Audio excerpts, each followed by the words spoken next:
Hindi lamang mamimili ang nalalagay sa panganib dahil sa mga pekeng produkto, kundi maging ang mga lehitimong negosyo at manininda na nakakaranas ng hindi patas na kompetisyon sa Tarlac. Bilang tugon, nagsagawa ang pamahalang lungsod ng Tarlac ng isang orientation seminar ukol sa counterfeit products at consumer protection noong Martes, July 7 sa Tarlac City, Plazuela Hall. Dinaluhan ito ng mga mamimili, tindero at mga kinatawan ng City Economic Enterprise Management Office o CEMO, City Cooperative and Enterprise Development Office o CCEDO, Department of Trade and Industry Tarlac at Philippine Tobacco Institute. Sa pamamagitan ng seminar, pinalalim ang kaalaman ng mga mamimili at manininda sa kanilang mga karapatan, gayon din ang mga paraan para matukoy at maiwasan ang mga peking produkto na ipinagbibili sa merkado. Layunin din ng orientation seminar na mapalawak ang kaalaman ng mga mamimili at manininda tungkol sa kanilang mga karapatan at responsibilidad sa pamimili at pagnenegosyo. Dito ay pinaliwanag ang mga fair trade laws na naglalayong pangalagaan ng mga mamimili laban sa papanlinlang na gawain sa kalakaran.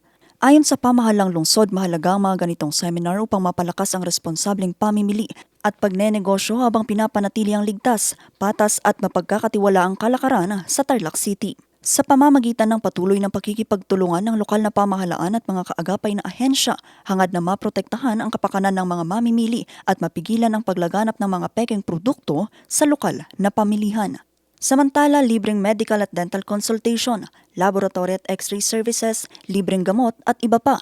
Ito naman ang ilan sa mga serbisyong inihatid ng mas pinalakas pang ugnayan ng Tarlac City LGU at ng provincial government ng Tarlac.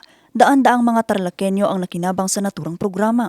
Nakiisa rin ang CTCIL Registry Office upang ihatid sa mga residente ang iba't ibang programa gaya ng birth registration at delayed registration. Patuloy din ang pagsisikap ng pamahalang panlalawigan ng Tarlac na maiparating sa bawat Tarlacenyo ang dekalidad na serbisyong medikal. Katunayan, isinasaayos ngayon ang mga pasilidad sa Tarlac Provincial Hospital, partikular na ang ginagawang paglalagay ng air conditioning unit sa pediatrics at medicine ward. Isinasailalim na rin ngayon sa renovation ng emergency room at medicine ward. What is the legacy? What is the impact na gusto nating iiwan dito sa ating probinsya?